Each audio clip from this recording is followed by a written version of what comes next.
and continued those until our October meeting. Our item number 2 is indeed a public hearing. 2A, an application by the Palm Springs Preservation Foundation, PSPF, for Class 1 historic designation of 600 through 750 East Tockwitz Canyon Way, Tockwitz Plaza.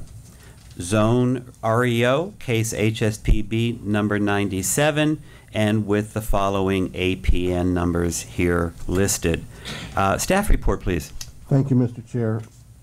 As noted in your staff report, the Palm Springs Preservation Foundation brought in a nomination on June 8th recommending Class 1 designation for the Tockwitz Plaza.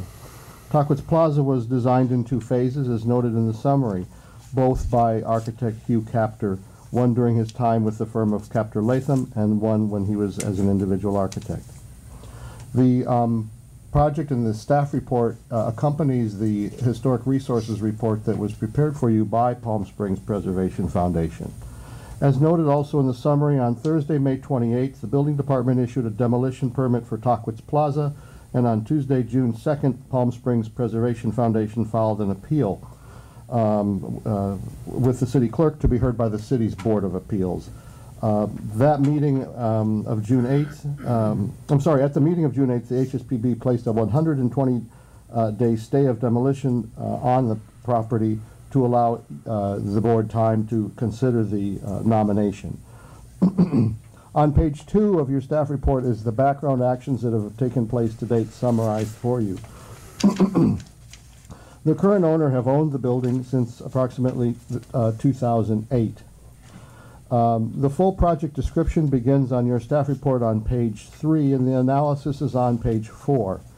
As you look at what's in this historic resources report, the applicant have identified under criterion 1, criterion 3, criterion 4, the items that they believe are significant about the building that is the basis of their recommendation. Criteria 1 is the association with events related to the rise of Palm Springs' prominence as a mid-century architectural center. Criterion 3 is looking at the distinctive characteristics that make up the modernist style and the building's ability to convey and reflect that particular period in Palm Springs history.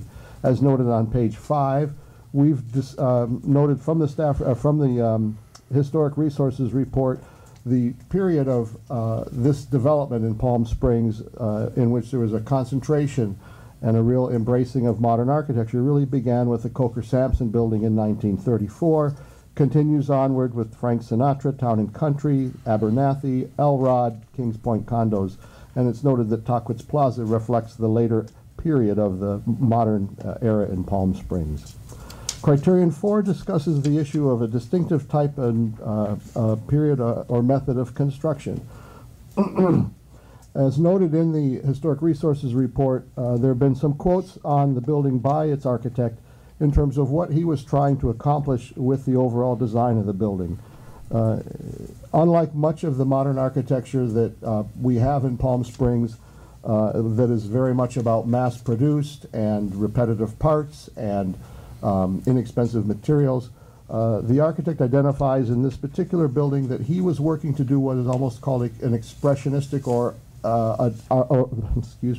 organic style of architecture, in which the form of the building is taking its cues from the natural environment in which the building is located, including the mountains and the various colors and materials of the desert. He identifies that part of what he takes his inspiration from in his design is the indigenous architecture of the Adobe style architecture from much of the southwest United States.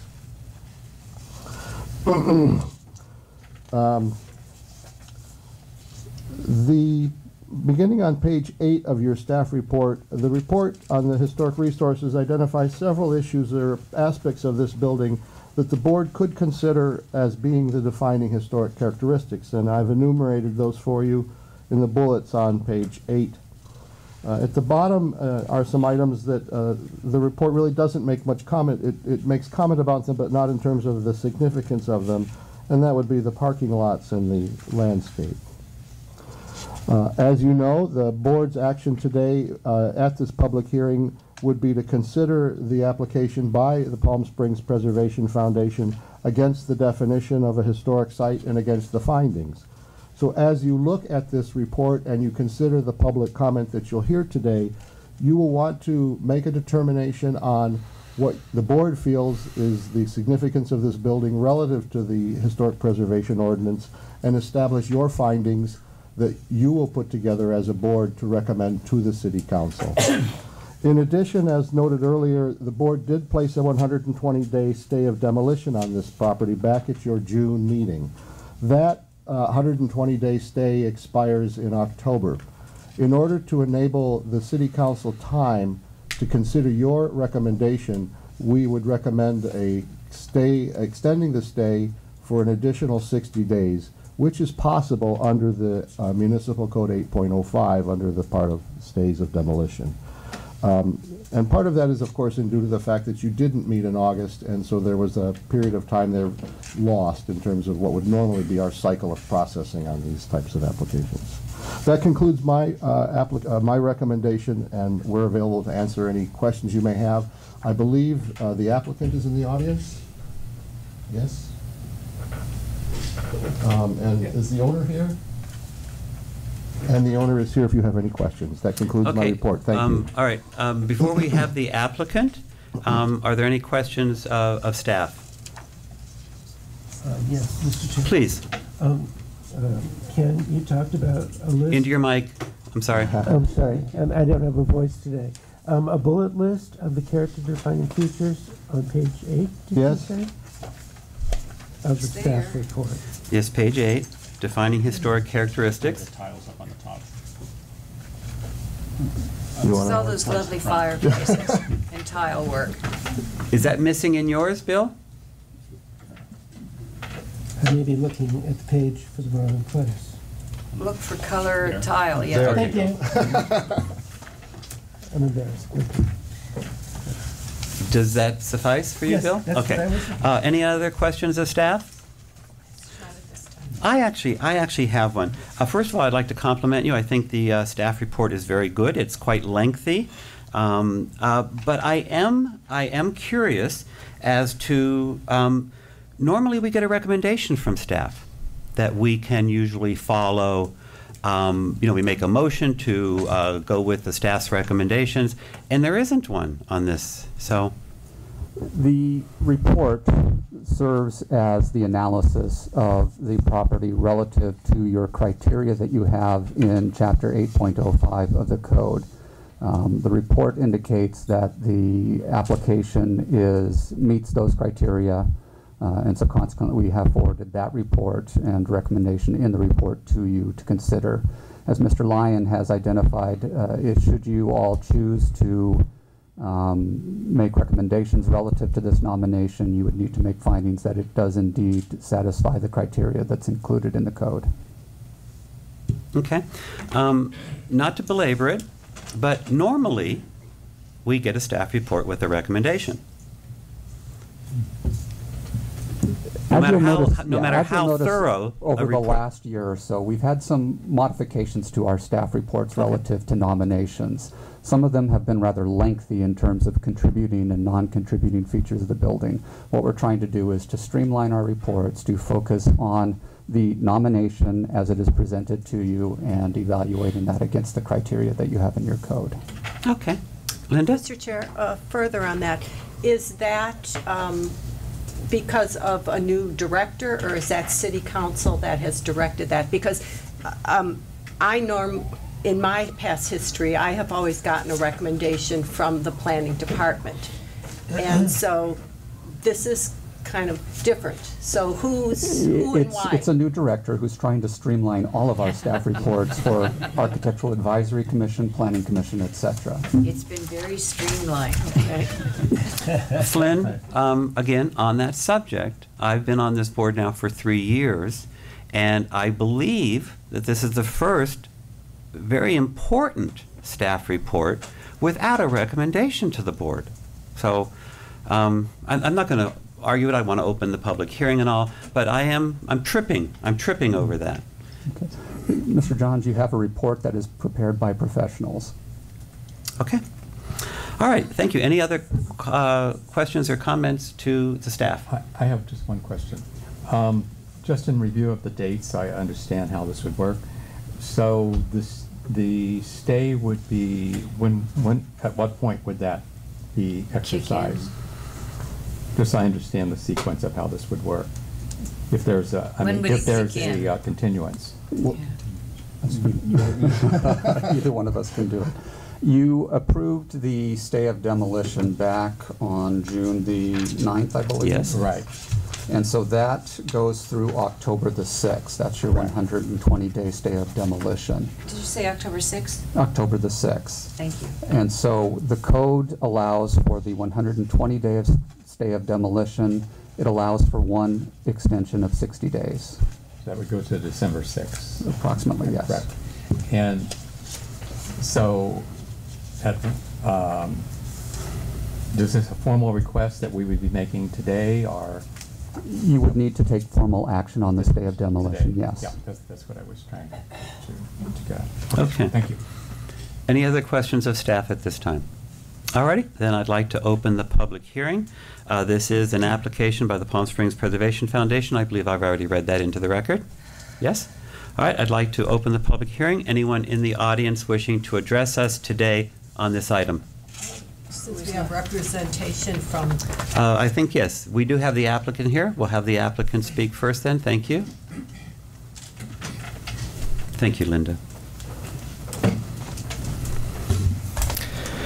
Good morning, members of the HSPB. My name is Eric Rosenau, and I'm the president of the Palm Springs Preservation Foundation. I'm here to speak on support of the nomination of the Tackwitz Plaza for Class 1 historic status.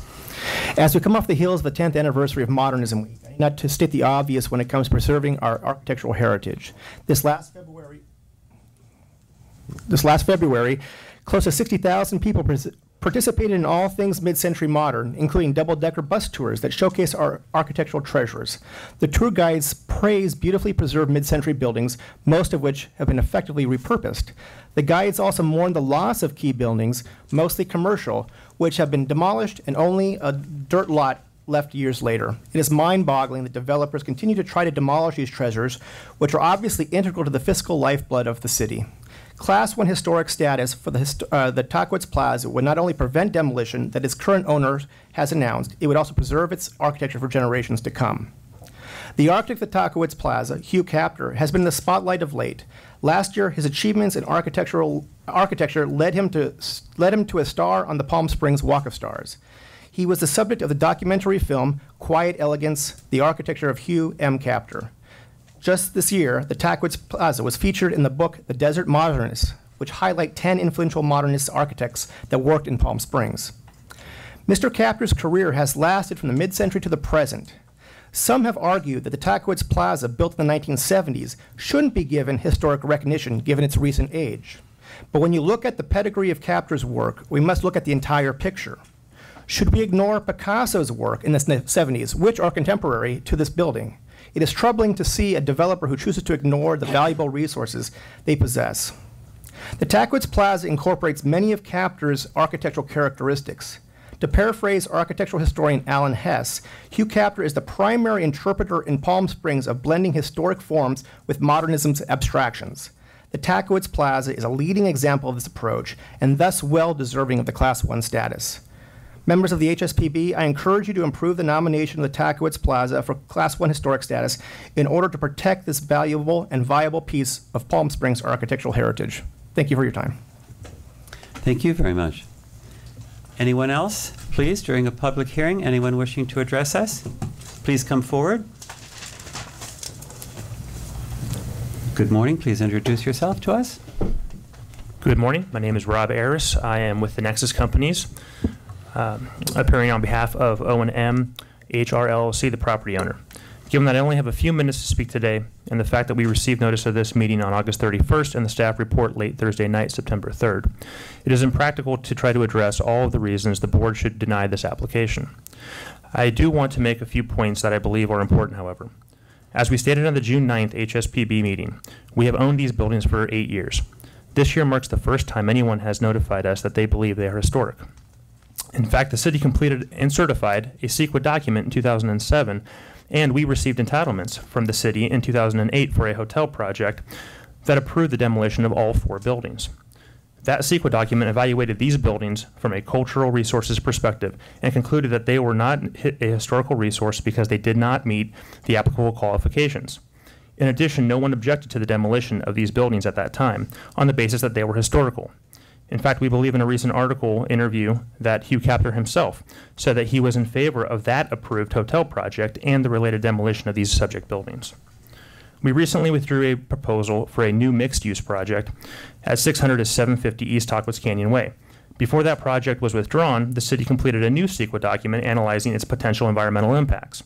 Again, the buildings before you today were evaluated, and it was concluded that they were not a historical resource. Additionally, the staff report states that the subject buildings are located in Section 14, which is the central part of the historical land area of the Agua Caliente Band of Cahuilla Indians Reservation. On April 14, 2015, the Chief Planning and Development Officer for the Agua Caliente Band of Cahuilla Indians, Thomas Davis, submitted a letter to the city stating that the Tribal Council wishes the record to show that the existing buildings are not historic and there is no authority to preserve said buildings. Preservation of existing buildings is uncalled for. Furthermore, as the marshals state in their report, the city is currently preparing a historical resources survey for the entire city. Tockwitz Plaza isn't going to be included in that survey due to its lack of qualifications. In fact, the city's historic resource consultant confirmed in an April 9th, 2015 letter that these buildings aren't even within the scope of that survey, since the survey only covers properties built prior to 1968. The marshals concede that the city has traditionally not accepted their stated reasons for why these buildings qualify under local criteria 1. They also admit that these buildings don't qualify under criteria 2, 6, or 7. Although they claim that they qualify under criteria 3 through 5, this is their personal opinion only. They don't offer any objective evidence to support this claim. In closing, we vehemently oppose the application of these 4 buildings for consideration as an historical site and request that the stay of demolition imposed on the June 9th hspb meeting be removed, as the matter of these buildings lack historical significance, which has already been studied and resolved within multiple CEQA documents, and the city itself is not considering these buildings as part of the pending survey.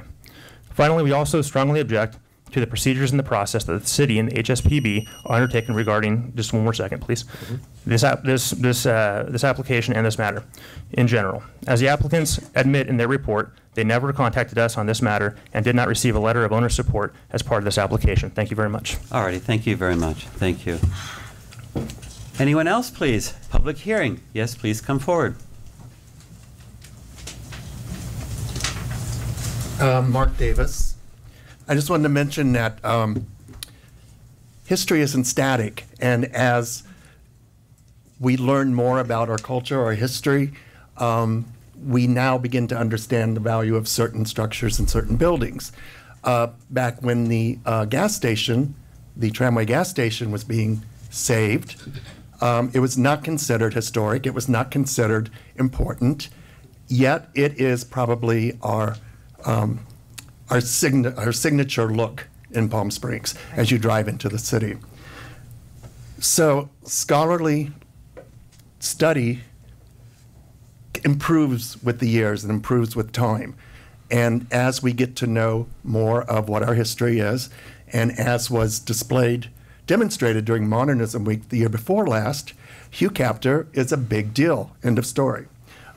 Secondly, as far as the survey, I believe that was a council decision not to include anything prior or later than 1968 or 69. It doesn't mean it's not an important building. It doesn't mean it doesn't have a character, history, and as part of the community overall look and trademark. Basically, we're known for our modernism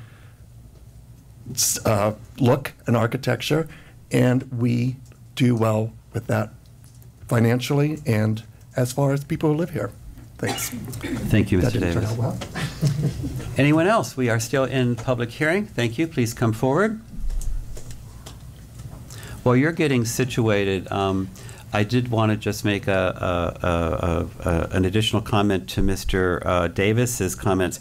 I just recently read something where, as we age, we don't learn less. We can't learn less. We can only learn more. So I think that brings us forward. Thank you. Good morning. My name is Nikki McLaughlin, and I'm the Executive Director of the Palm Springs Modern Committee.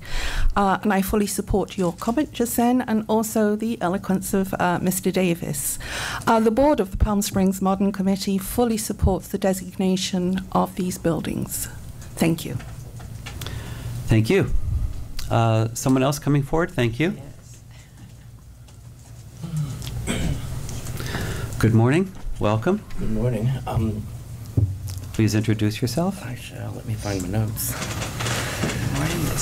My name is Robert Imber. I own and operate for about 12, 15 years Palm Springs Modern Tours, architectural tour business here in Palm Springs exclusively. One of the founding members, a former board member, head of education for the Palm Springs Modern Committee, trustee of California Preservation Foundation. The extensive historic merits and the values of this entire complex have been well documented. So here I am to support and endorse its nomination as a Class 1 historic site. A current argument we often hear proffers that interest in its nomination has been late in coming. Where were the preservationists long ago? Where have they been? Well, as an innovative and successful commercial complex, it was privately commissioned and perfectly maintained by a caring owner until she was, I'll say, fervently encouraged to move. Preservation was there then to support her desire, and preservation remains there today. Since then, under current ownership, it has been neglected for the better portion of a decade. That alone speaks volumes in the age-old tactic of demolition by neglect. Preservationists have been lamenting and working on its protection all along, actively and otherwise. Tourists visit it, ask about it, knowledgeable experts recognize it, have placed it on architectural maps, as Mr. Davis said. It's on apps, noted in documentary film, included in books. It has been the topic of an exhibit at the Palm Springs Public Library. Those who understand its significance, preservationists and countless others, have always been there to recognize this site. I'm reminded, coincidentally, of last week's council meeting at the appeal regarding the William Cody gas station on North Palm Canyon Drive. At the lead of Councilman Chris Mills, the entire council and others seemed surprised, almost shocked, that it isn't already a Class 1 historic site. These things just sometimes take time. The truth is, from Tockwitz Plaza, there is much architecture of international historic value to preserve in Palm Springs. Realistically, it takes time to get to them all and to engender education, municipal or public understanding of why. The timeline or processes or any delays or resistance from any quarters do not diminish the historic values of a site determined to be historic by knowledgeable experts. And so again, I urge you to forward the Class 1 designation of Tockwitz Plaza. Thank you. Thank you very much. Still, we are within the public hearing. We are within the public hearing. Seeing another speaker, please come forward. Welcome. Introduce yourself, please. Hi, my name is Tracy Beckman. I'm the newest member of PSPF. I also own Hotel Lautner in Desert Hot Springs. This building is very important. Hugh Captor is important. Preservation's important. Why I came to Palm Springs, I'm sorry, I'm a little passionate.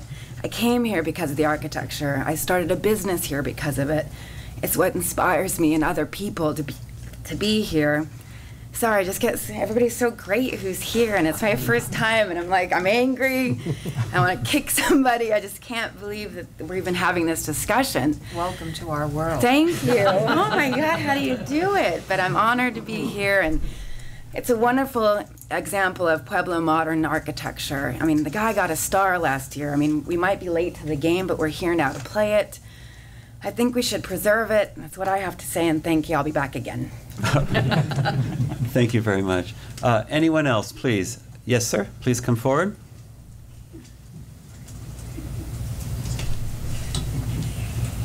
Welcome, and please introduce yourself. Hi, everyone. My name is Danny Heller. I'd like to start by saying, you know, hindsight is 20/20. Like some of my fellow community members have mentioned, looking back at the Albert Frey gas station, amongst many other buildings, you know, it's a no-brainer to preserve them and keep them around. and to think about their importance to the community and to the financial good of the city too. I think this is an important decision that we're going to look back on, and we're going to hope that we made the right one. Demolition is absolute. There's no going backwards or getting part of the building back. It is what it is, and the gravity of this decision is so important that I would hope that we would consider all the aspects of this, especially the whole no going back policy of demolition. These buildings are important to the tourism of the city. They're a great revenue generator around Modernism Week and Modernism Weekend and everything in between.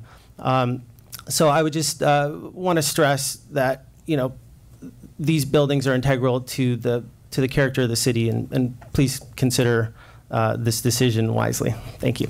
Thank you very much. Yes, please come forward.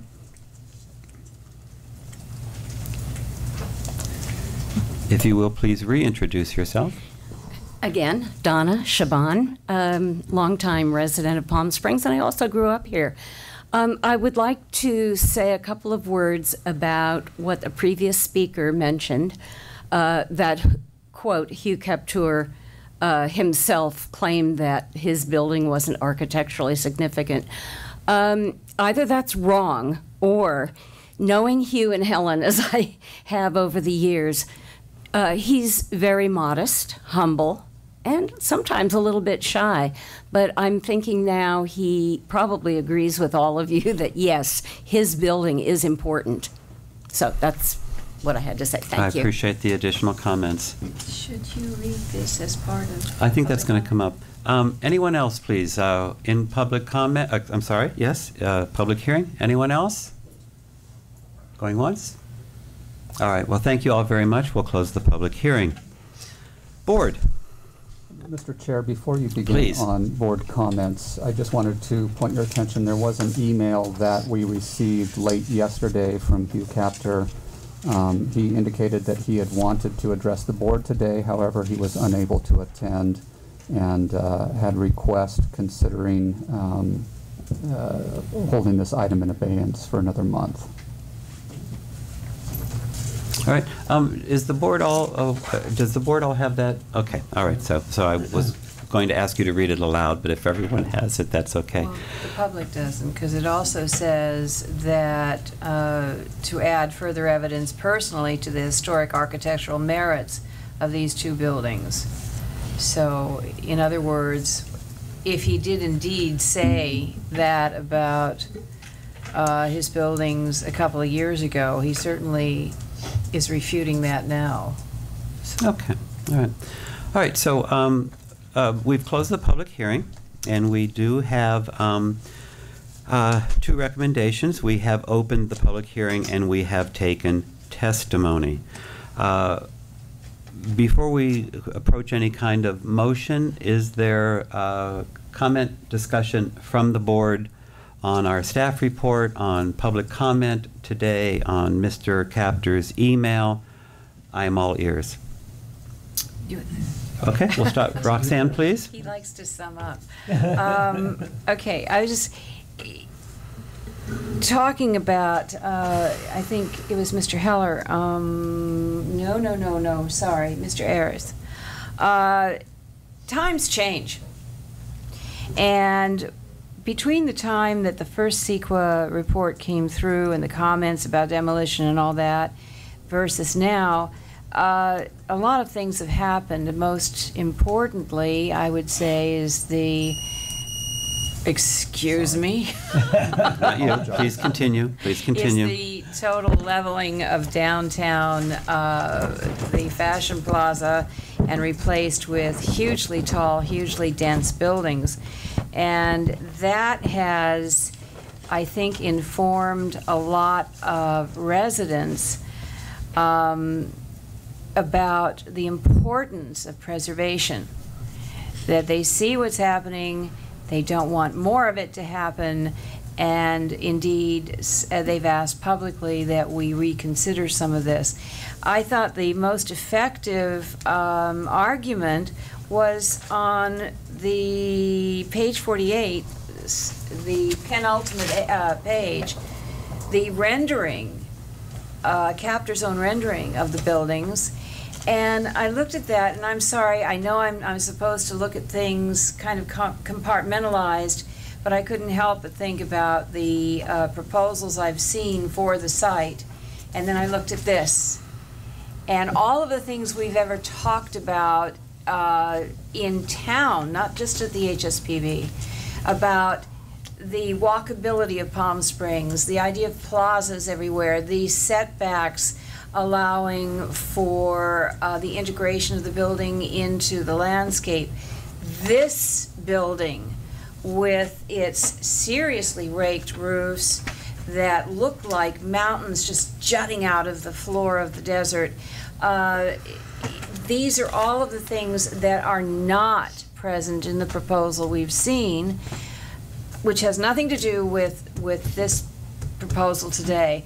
But I looked at this again and said, wow, that really is worth saving, because it speaks to an era, it speaks to our ecology, it speaks to the whole ambiance of the desert and why people came here.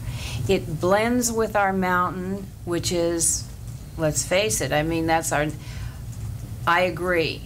The Frey Station is iconic, but the icon of the desert is Mount San Jacinto, and this is the perfect blend. So, as I said, I looked at this when it came Friday, and I was again impressed by how it really fit into the whole landscape of the desert, not just that particular plot of land. So my feelings are very strong about this. They weren't before, they are now. So thank you for your time. Thank you. Mr. Jones. Please. To the staff report, I would like the following items added to the historic defining characteristics. Wait a minute, let us find the page. Page 8. Yeah. Wait. As noted at the top of the page. Some of the things Ms. Poss mentioned, the size, bulk, and scale. I'm sorry, size, bulk, and scale are important character-defining features. Size, scope, scale. The relationship to Topwitz Canyon Drive Road. Relation. Sorry. The use of the fin walls were a characteristic of this period of architecture. I can remember doing them, not quite as well. I'm sorry, you called them the fin walls. They show up in all the photographs. The use of glue lamb beams as window trim is unique to this building.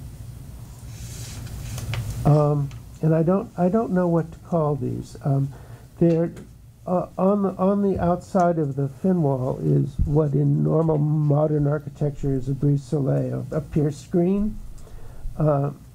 Mr. Captor has used a solid screen to deflect all of the sun and put a skylight at the top and a skylight at the bottom, so light bleeds in from the top, illuminates a sloped area inside, and then goes through the bottom and lights the windows below.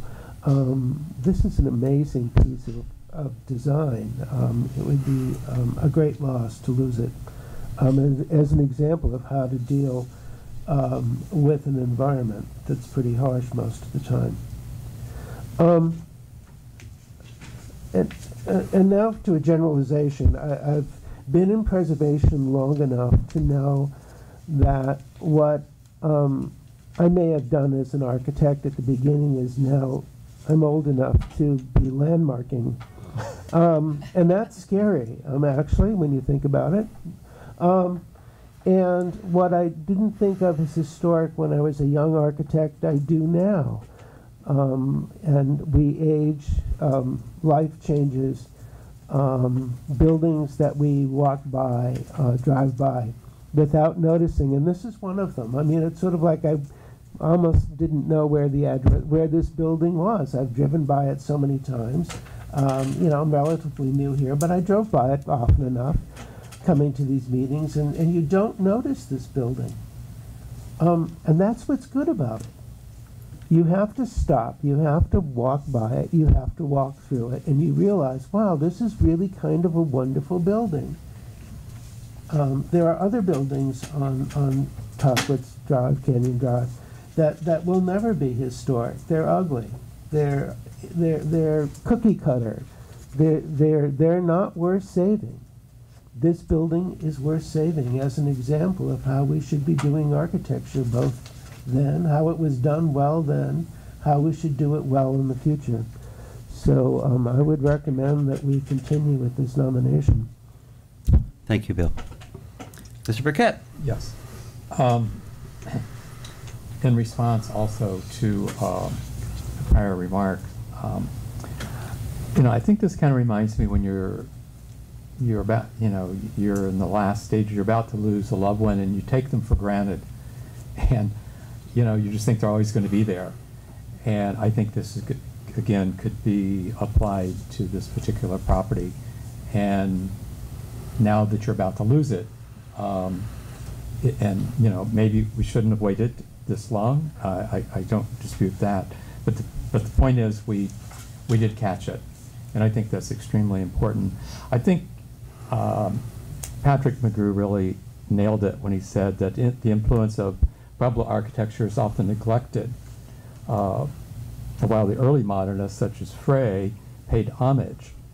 You know, we have a lot of wonderful mid-century here. We have some Spanish Revival. We have some Ranch. We have a few Pueblo, very few.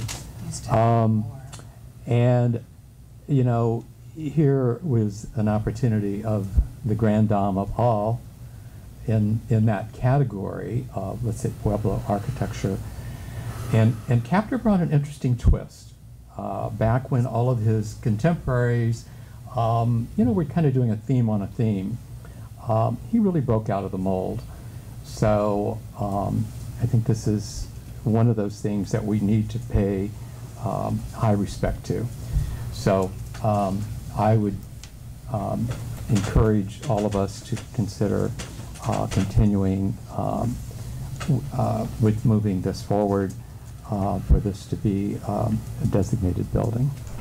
All right, thank you very much. Mr. Chair. Please. A couple of questions. I agree with all of the comments that my fellow members have made. I have a couple of questions of staff. 2008, was the Historic Preservation Board notified of a demolition permit, or the fact that why? Roxanne? Could I have staff please, yes. answer the question, please? Okay. Thank you. Because here's my concern. You know, we hear that things are sitting around and no one's doing anything, and I think this board is very conscious of their responsibility and their duty to maintain the history of this town. I have not ever been notified of projects that are considered to be changed or demolished or anything. Is there any way that we could get any kind of paperwork to let us know what's going on, other than what we read in the newspaper? You had a couple of questions in that question. Yeah, I sure did. I'm sorry. And let me try to answer them, and if I don't, then... Can you imagine being the president? Yeah, I don't know how he does it. To the best of my knowledge, with the 2008 project that I believe was a hotel, the project went through the AAC, the City's Architectural Review Board, the Planning Commission, and the City Council. It received its entitlements or its approvals. I don't believe that the building was ever then carried forward to an actual demo permit until this year. Okay. So the applicant at that time went through the process of the new development, but it never reached the point where an actual demo permit was requested. Okay. Number one. Your question on how does this board get informed of ongoing development activity in the city? There's a couple of ways that happens. The planning department puts out, of course, agendas for all of our meetings.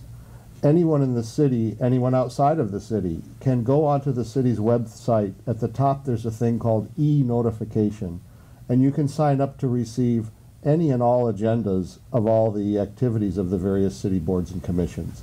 That's one way of seeing what's coming up on the agendas. The second thing that's out there is that the planning department puts out on a quarterly basis, are we doing it now? A development projects update list. That's the list of all the development projects that are currently being processed by the planning department. That's also available on the city's website. You could pick that up at our counter as well.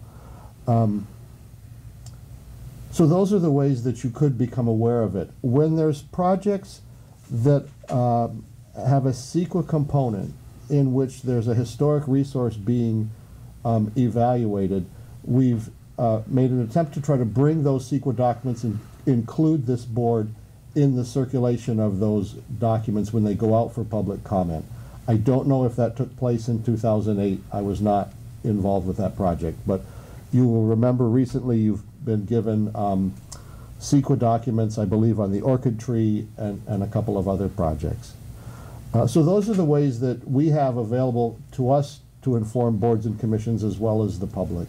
Okay, so maybe it's really important that the members of this board be included on those two, the monthly and the weekly, or the quarterly agenda and the weekly, or whatever it is the planning department puts out. So we are aware of what's going on, and we can responsibly look at those things and talk about them.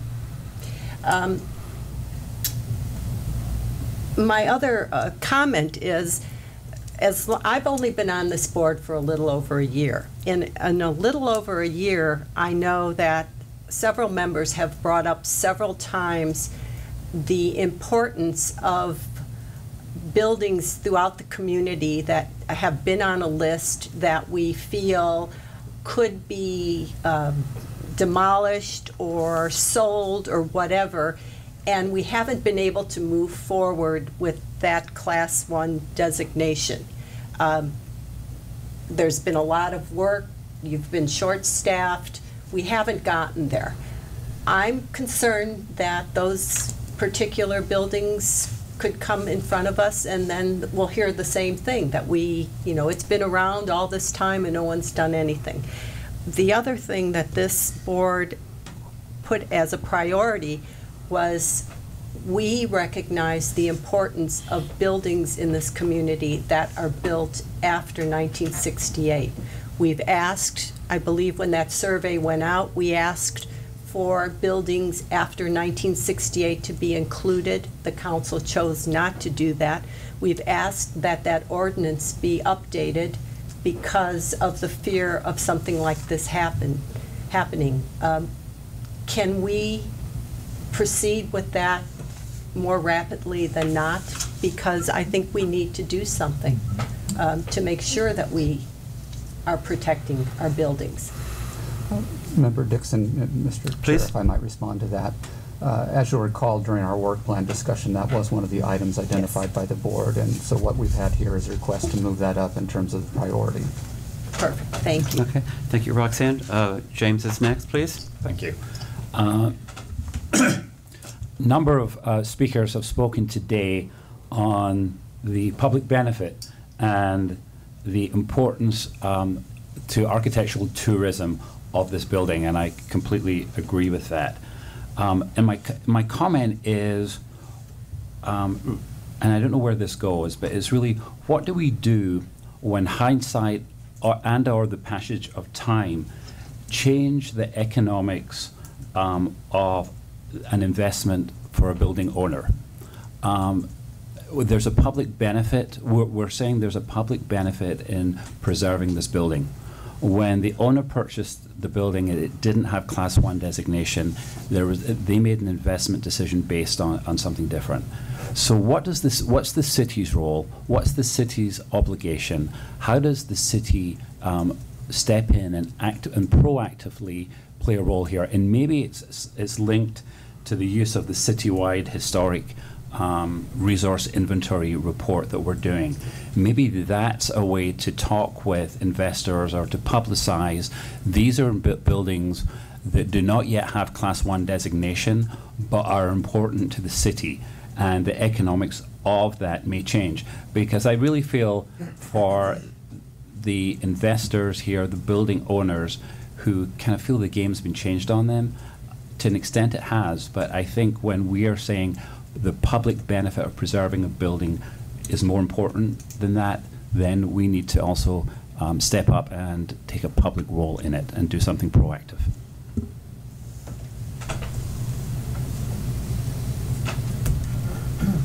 Anyone else? Has Todd, are you having any? Go ahead. That's fine. Okay, these have this couple of comments about what my colleagues have said. In reference to Ms. Dixon's observations about the quarterly reports, 1PS delivers the copies of the little permit forms to us on a quarterly basis, and it has occasioned a great deal of comment about, wow, well, isn't that nice? They did that in April and the building's been gone for 2 months and now we're getting the notice. No, the quarterly report won't do it. It's too late. Oftentimes, whatever it was they applied to do has long been done, and therefore it's too late to make any comment about it. And I have been before the City Council on more than a few occasions when they say, oh, there was plenty of time for you to come forward on this before, why didn't you? Well, because I didn't know, and I keep asking for this stuff and I didn't have it. Okay, that's one. One example of that would be the reason that we started the study on the Las Palmas Historic Business District internal survey as to what's contributing and non-contributing is I made a comment here about there were some rather strange changes going on for the old post office, the original post office, which is now a lovely restaurant. And I said, my goodness, isn't that in the middle of the historic district? No, it's non-contributing, therefore we can't do anything about it. I urged everybody to move up the contributing versus the non-contributing. That's moved at a snail's pace, and therefore the building is now pretty much, if you take a look at the pictures, and I don't care what you say on this one, if you take a look at the pictures of the original post office, it ain't the same. And about purchasing, Mr. Williamson, I totally agree. When somebody buys in good faith and he wants to go ahead and build, I understand that, and the ordinance is expected to apply. But the flip side of that is that we have people who purchase a piece of property and throw all of the ordinances out the window, or request that they be thrown out, so that they can go deeper, they can go higher, and they can ruin, for instance, an historic district, and that would be the 750 lofts, which is not on our agenda, so I shouldn't talk about it. But so it's not a balance, it's not fair, but obviously there's a need somewhere to clarify when do ordinances apply and when do they not. And that's a problem that we're all facing right now, and I'm sorry, Todd, go ahead.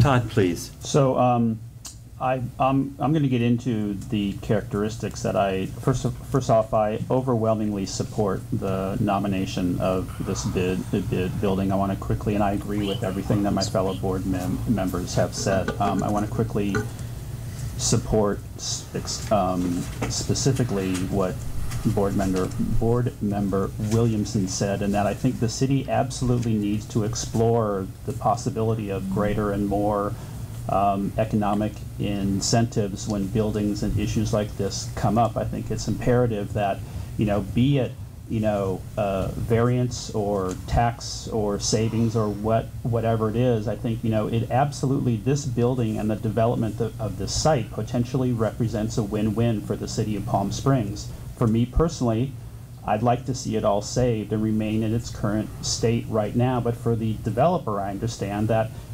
economically that might not work for him, or he needs to see something different. So I think there's a possibility for the city to explore something that makes this a win-win. That said, I have never in all of my tenure on this board heard us talk about architecture and use a vocabulary such as indigenous modern or modern organic ever. And so the fact that we are using a language and a vocabulary unlike anything we have ever used before on this board as long as I've been on it tells me that by itself that this building is unique, it's different, and its value to the city of Palm Springs is unlike anything else that has come before us. The thread of the fabric that this represents is imperative for us to save. It absolutely is a style and a character that nothing else in Palm Springs represents. So I think to lose it would be a loss for all of us. I think there is absolutely a way to save it in its entirety and come up with some solution that works for both the owner and for us. And I would, as I said, I speak in support of both, but I primarily speak in support of the nomination that we have before us. All right, well, thank you. I have a few things.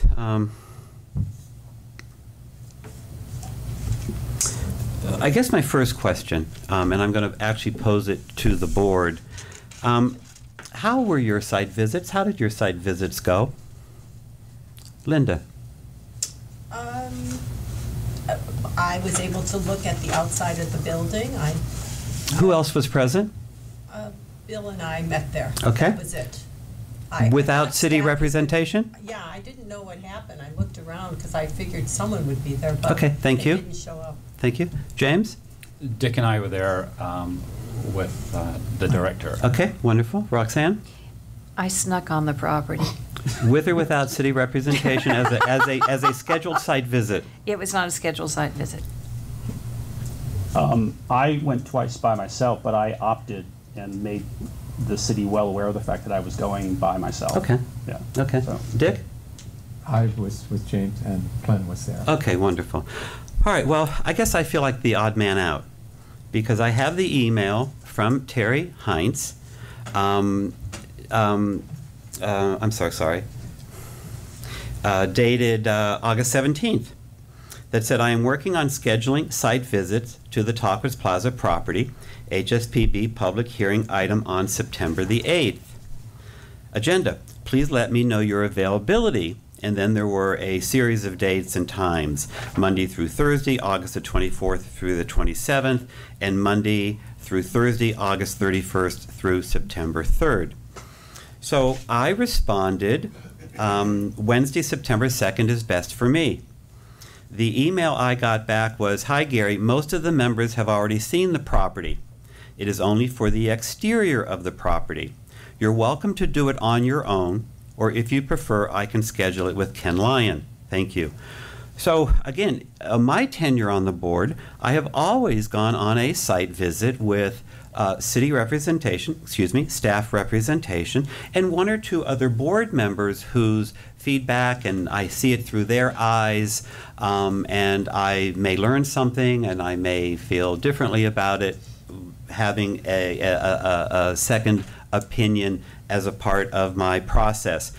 I feel like I didn't get that this time, and I don't know exactly how that happened, but I feel left out of the process. Given that some other board members here went on their own without the usual guidance of the staff, I'm having a little bit of an issue over that. What I'd like to do for the audience and for the certainly the audience at home, I would like to take just a minute and read Mr.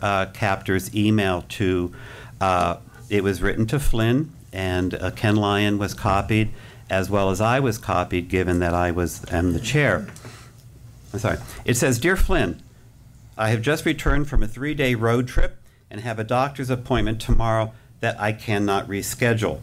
Unfortunately, I will not be able to attend tomorrow's HSPB meeting. It is very important that I address the board to support the nomination and add further evidence personally to the historic architectural merits of these two buildings. Please do all you can to reschedule tomorrow's public hearing to the next HSPB meeting, which I can commit to attending. I very much appreciate your consideration on this matter. Sincerely, Hugh Capter." So that's just so everyone else is aware that Mr. Capter's intention was to be here today and could not be here, and he did send an email to the city. Todd has brought up some interesting points I certainly agree with.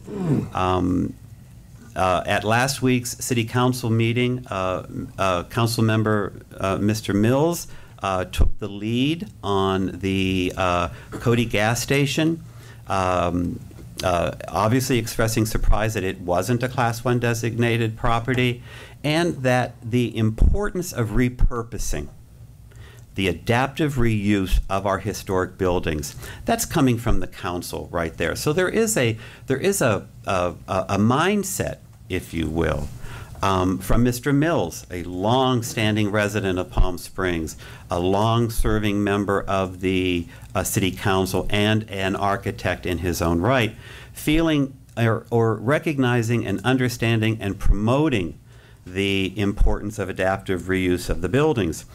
I think that there is empathy for the developer, that they bought a piece of property and that times have changed. I remember Orson Welles saying, "We'll serve no wine before it's time." It is a matter of time. In 2008, we hadn't learned as much as we've learned today. And I believe that the city is at fault for being reactive. They just react, and they haven't been proactive, and they haven't been proactive. And I believe that this board, perhaps a subcommittee of the city council, could work effectively with this developer to satisfy their investment in this property and create an adaptive reuse of that property so that the developer wins and that the community wins. We have to look at saving these buildings and allowing the developer to benefit from his ownership of those buildings also. So I think that sort of concludes my comments, except I had one other. I'm sorry, Ken, in your listing of the criteria earlier this morning, I believe you said criteria 1, 3, and 4. Did you leave out criteria 2? Yeah. Okay. Criteria 2, for me, and there are certainly people here in the audience that know better than I, this building was, I believe, the home of Lois Anderson's travel agency for many, many years. And I think that she certainly is a person who has made a meaningful contribution to the community. So I think criteria number 2 does apply. Also, the tribal headquarters are there.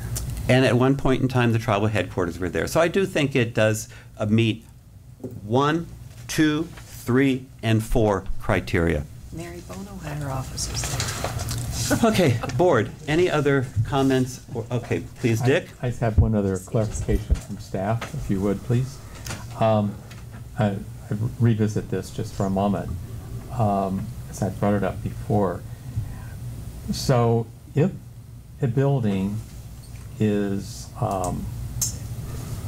granted are they granted a demo permit without plans being submitted for replacement? And this goes not just for this building, for other buildings. Is your question, is the demo granted of a building without an approved project? Plans being presented for replacement? Oh, that's a good example right there. There have been instances when demo permits have been requested and approved without there being subsequent development proposed. When the downtown project, which is commonly called Port Lawrence, came through in the mid 2000s, Right.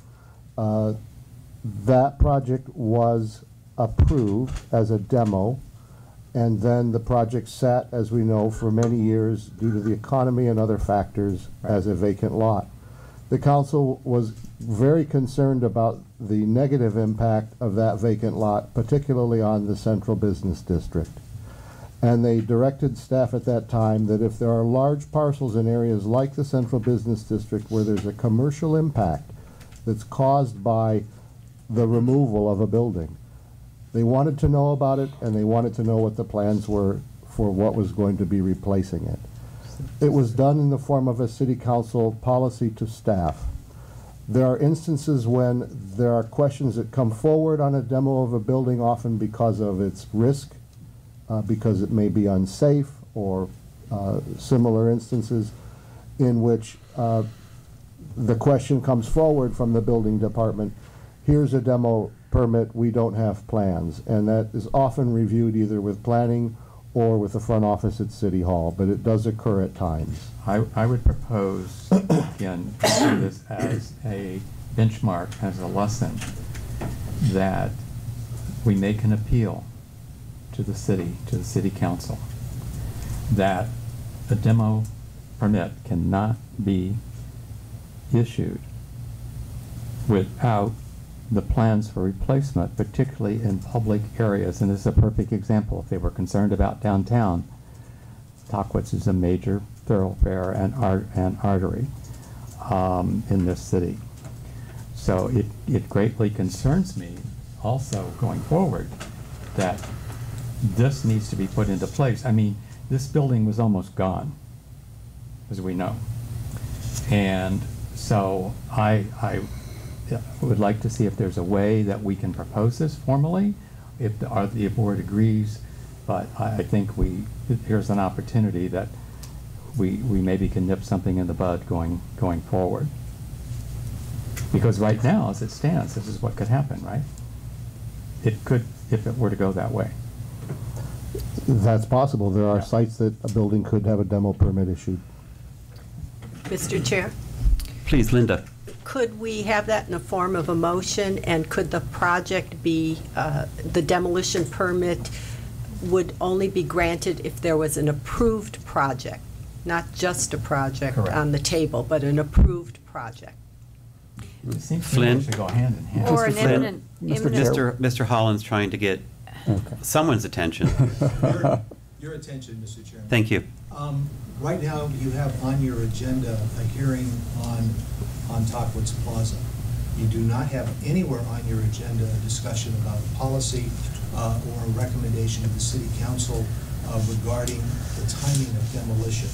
It's certainly appropriate for you to add that to an agenda for discussion at a later date, but I would suggest, Mr. Chairman, that you stay with the topic right now and deal with Tockwitz Plaza. Understood. Understood. Thank you, Mr. Holland. Okay. Further discussion or comments? Would you like to hear? All right. So we have opened the public hearing and we have taken testimony, and we have closed the public hearing and we have had our discussion among the board. We have two recommendations. Having closed the public hearing, I will entertain a motion to extend the 120-day stay of demolition. Mr. Chairman, I hate to be, I would ask that you do this in reverse order. The question of the extension is not on your agenda either tonight. However, if you take action on Tockwitz Plaza, then we can talk about the extension, okay? So my recommendation, Mr. Chairman, is that you take action on Tockwitz Plaza, and then we'll talk about the extension depending upon what the action of the board is on Tockwitz Plaza. Nomination. Okay, a nomination as a Class 1 site, is that what you're talking about? Yes, please hold. Please hold. Please. I want to just take this into, I think we're all hearing something that is, it's very unusual for our city attorney to come to an HSPB meeting and address us from the audience. So, I mean, I'm taking this as an important, I'm taking this with the importance that I think you intend. Then I'll invite myself. Well, thank you. No, Mr. Holland, absolutely, absolutely. Then I'll invite myself. Mr. Chairman, on your agenda today, you have the question of whether or not the Tockwitz Plaza should be designated, and you're talking about making a recommendation to council. One of the things that is not on your agenda is the question of an extension.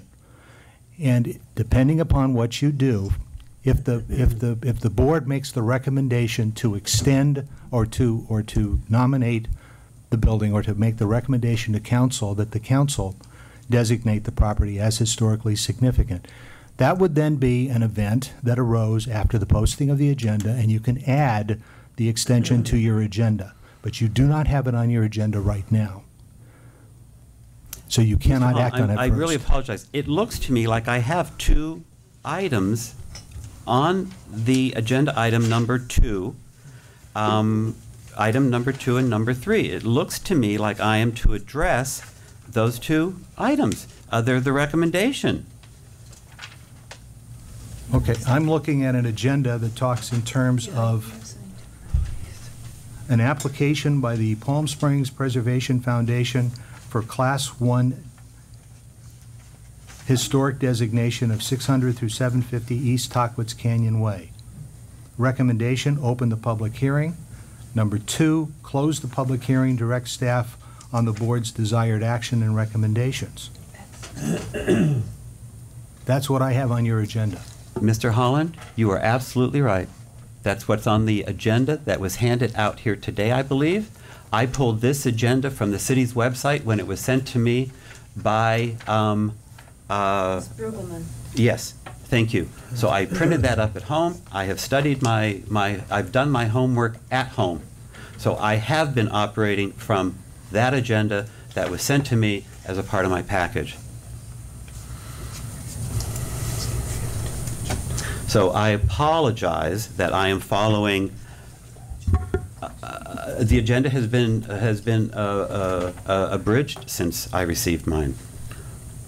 So that's why we're This is what the public has. This is what the public has, Mr. Chairman. But I can get you there if you will just take action on the designation first. All right. Well, Mr. Chairman, may I have a moment? Given that this is new information to me that I was not operating from. Bill, please. You still need a moment? Well, you can certainly talk, or are you making a motion? I'm making a motion. I need a moment. I really do. I think that, am I the only staff member, am I the only board member here today operating off of the agenda that was electronically sent to us? Yes, Huh? I have the hard copy. I'm online, and that has the agenda. It's the same as the hard copy now, Gary. So if you go back to Joanne's original Friday. I didn't look it up online. which agenda are you working on? I'm working with this one. I'm working with this agenda that I printed up at home on my computer. That's what I'm operating from. And by the way, I read it off the computer. He's right. I mean, that's what was on there. There are two recommendations here. But we can solve this. Do we know why it was changed?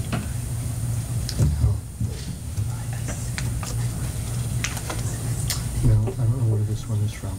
This is an earlier one, but this isn't the last one. Yeah, no, I have, well, that was the one that was emailed out to us. Thursday. Yeah. Mm-hmm. And that's the one I'm operating from. That was the one that gave it, because it was sent out twice. What she normally sends out once was sent out twice. It was sent out with attachments. Yep. So that attachment I have here. So that was sent out on Thursday. And then what went out on Friday must be this. Which is now. So, Mr. Holland, that's why I'm operating from a different piece of evidence or a different piece of information. Sorry? Yeah. All right, so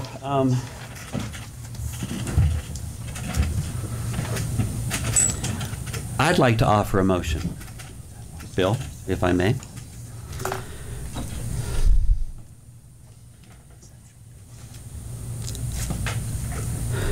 I don't know the procedure exactly, but our city attorney is here.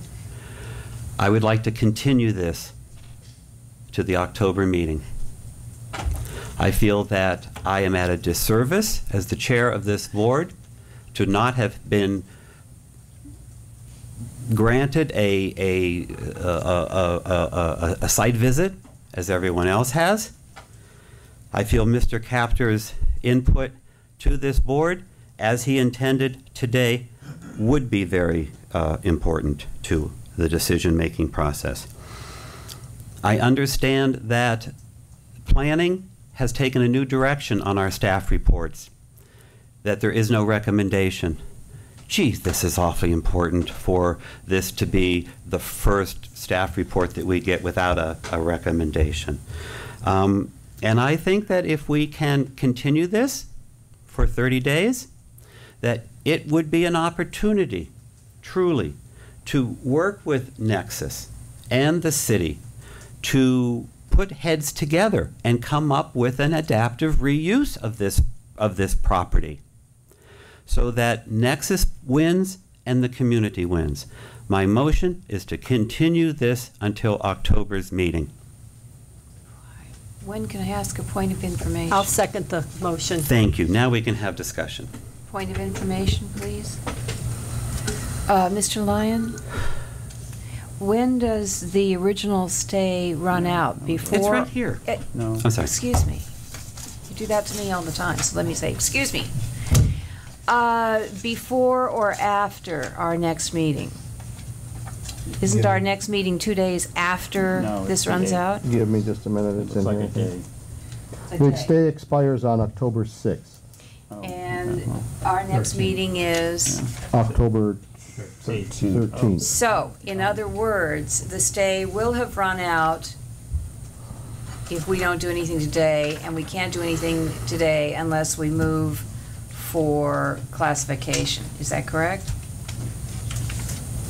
If the chair's motion succeeds and you elect to continue this, then I would suggest that adding a motion to extend the stay would be in order, and you could add that to your agenda.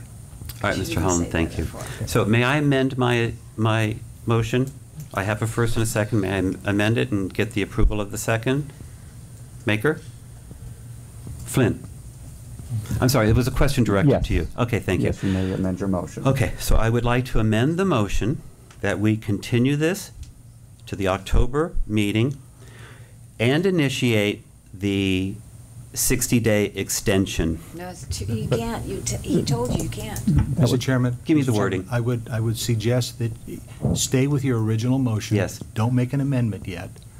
Make a motion, and let's see if that passes or not. If it does pass, then we can talk about what you can do. All right, I appreciate it. Okay, thank you. I'm glad that you showed up today after all. So am I. Well, thank you. All right, so we have a motion, Mr. and we Chair. have a second, and we're open for discussion.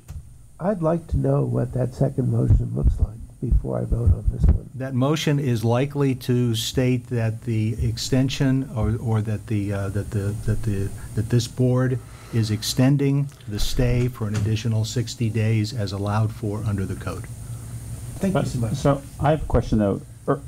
Earlier, you told us we couldn't speak on that or couldn't address that because it's not on the agenda. So, until we add it to your agenda. We're not talking about that issue now. Right now, we're talking about taking action on the designation of this property. The chair has made a motion to continue that discussion. If you make that motion and you decide to continue your discussion, then it would be in order to consider adding to your agenda a motion to extend the stay. So just as an item of clarification, even though the demolition extension is not on this today's meeting agenda, we can add it, we can discuss it. You can add it to your agenda because you can then make a finding that the need for that motion arose after the posting of the agenda. The need arose because we decided to continue this to a date that is past the date on which the extension would otherwise expire. That would then that would generate the need now to consider whether or not you want to extend the stay.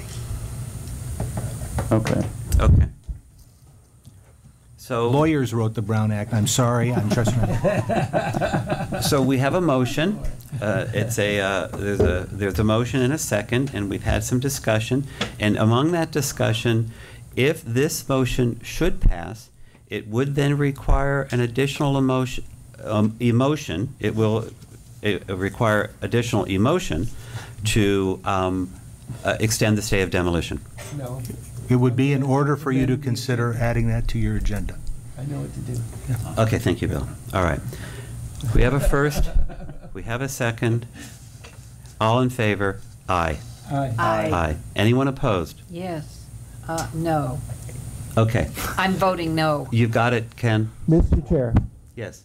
I'd like to make a motion to amend the agenda based on the evidence provided by the city attorney and the recent action of the board to include the stay of demolition. Second. Discussion. All in favor? Aye. Aye. Any opposed? Okay, so the stay is now on your agenda for voting. Now Okay. it's appropriate for the chair now to entertain a motion, yea or nay, on extending the stay 60 Thank you, days. Mr. Holland. I will entertain a motion to extend the stay of demolition 60 days on the Talkwitz Plaza. So moved. Any discussion? Oh, I'm sorry. Second?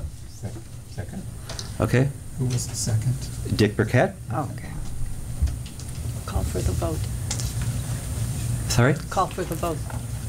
All in favor? Aye. Aye. Aye. Anyone opposed? Thank you. Passes unanimously. That completes our public hearing. Mr. Flint, may I have I need a glass of water. All right, we can take 3 minutes, please. Thank you very much. We'll reconvene in just 3 minutes.